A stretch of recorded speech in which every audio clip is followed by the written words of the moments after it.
working for you. Fox 2 News at 6 starts now. Hello and welcome to this Sunday edition of the HD Show. We begin with a developing story on Detroit's west side where 3 bodies were found in a burning car this morning. Yeah, the Detroit Fire Department made the gruesome discovery after putting out the blaze. Fox 2's Camille Mary joins us live with the latest on the investigation. This is a difficult one, Camille. Yeah, Hilary and Dave, it really is a very horrific story, and police just don't have a lot to go on right now. Take a look.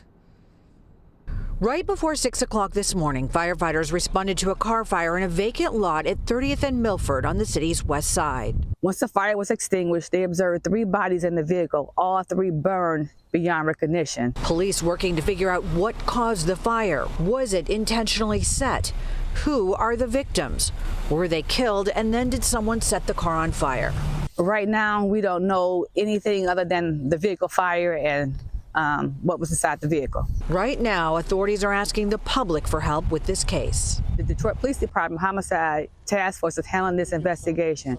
We're asking for the community's assistance and help. If you've seen anything or heard anything, please call 1-800-SPEAK-UP, or you can go to DetroitRewardsTV.com.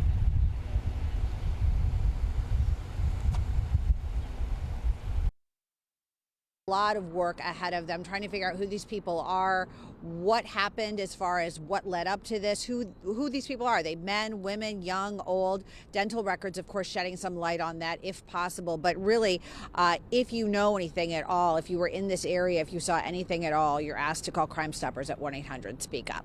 Reporting live from Detroit Police Headquarters, Camille Mary, Fox 2 News.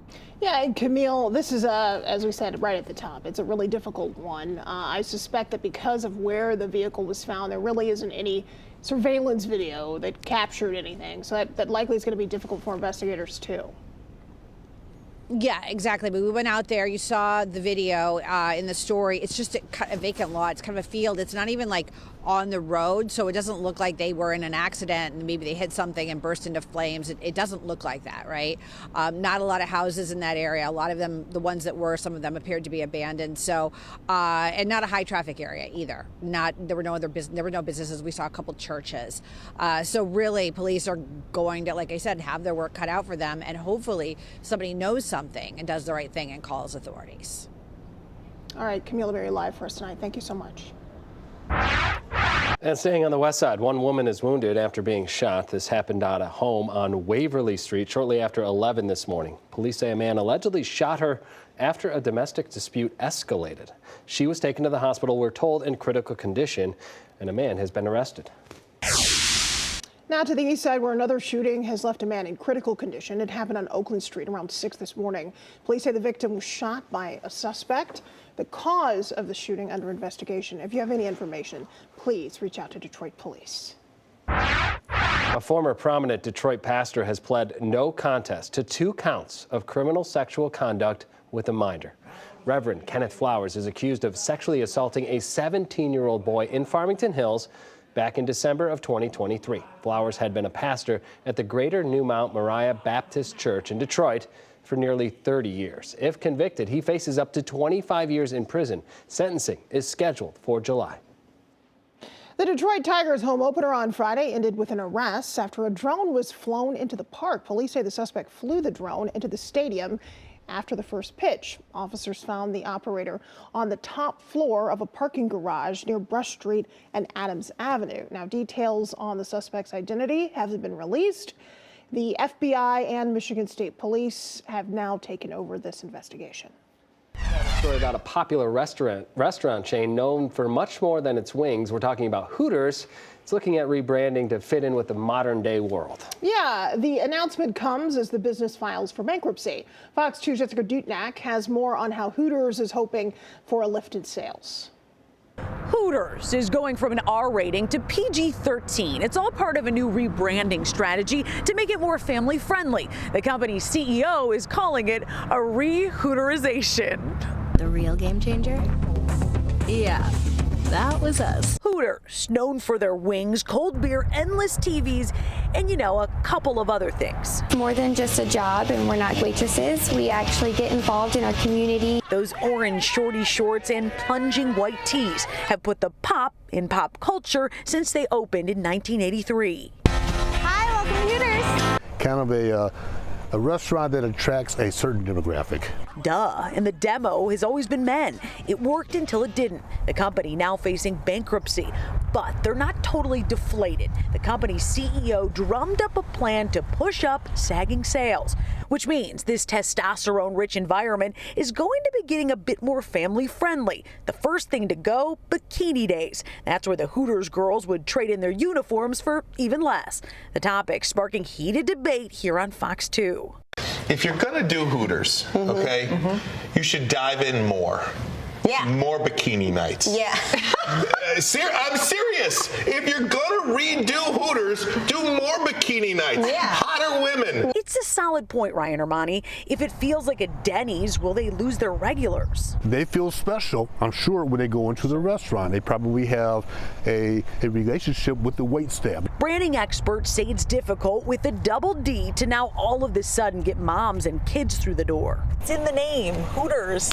Do you have to change the name? I would strongly recommend that they would change their name. Particularly, again, they're trying to become a family-friendly restaurant. At least the owl looks friendly. It's a cartoon owl, so there's that, I guess, at least. Maybe. Another proposed change is for the Hooters girls to greet women first to make them feel more comfortable. Let's hope for the employees at the 420 locations left that this rebranding isn't a huge bust. Reporting in Taylor, Jessica Dupnack, Fox 2 News. New at 6, the threat isn't over for communities already battered this week by a powerful storm system in parts of the South and Midwest. We're talking about torrential rains, flash flooding, and potentially more tornadoes. They're all in the forecast for many states throughout the weekend. Fox's Madison Scarpino has more from Nashville.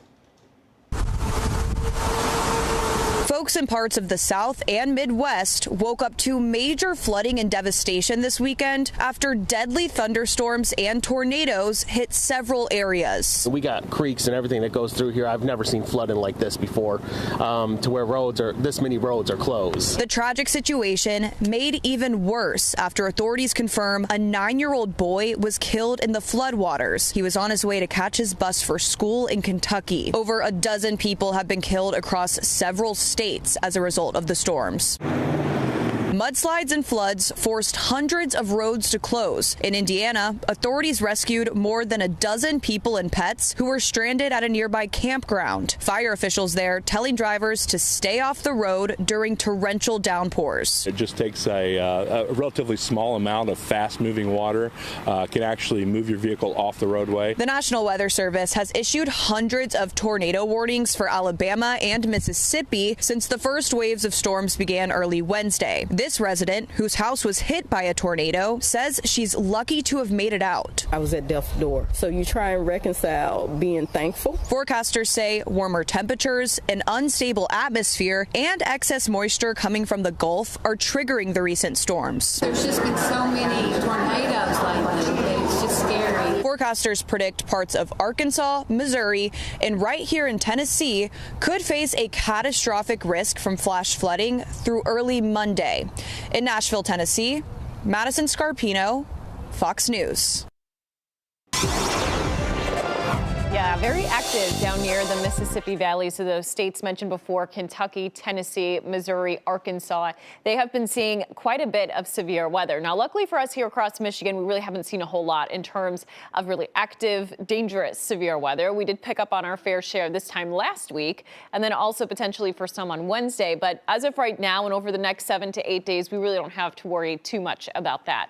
47 today was our forecasted high, 55's the average, so we were below that once again, and unfortunately falling short of the 50-degree mark. This is a live look from our Bayview Yacht Club tower camera looking back to the Detroit skyline. So as a whole, it looks fine. You notice maybe just a little breezy, but not seeing any active precip here. We did manage to squeeze out some sunshine too, so it wasn't a completely awful day by any means. Still a little chilly, but we did manage to see some sunshine. 43 degrees right now in the city, 45 Lansing, 47 in Mount Pleasant. We have a few showers just south of us for right now. A lot of that activity might not necessarily necessarily be hitting the ground at this point. There might be a stray shower chance before the evening's over, but I do think a vast majority of us staying dry. This is our next system.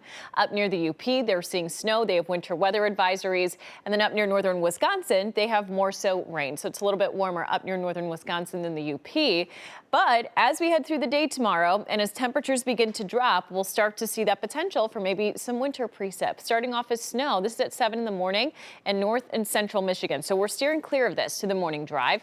That will slide to the south and east. You notice that changeover. So there will be periods of some sleet, maybe some rain, but also some snowflakes mixing in from time to time too as those temperatures drop. Should be out of here relatively early though, so it's not going to linger throughout the entire day.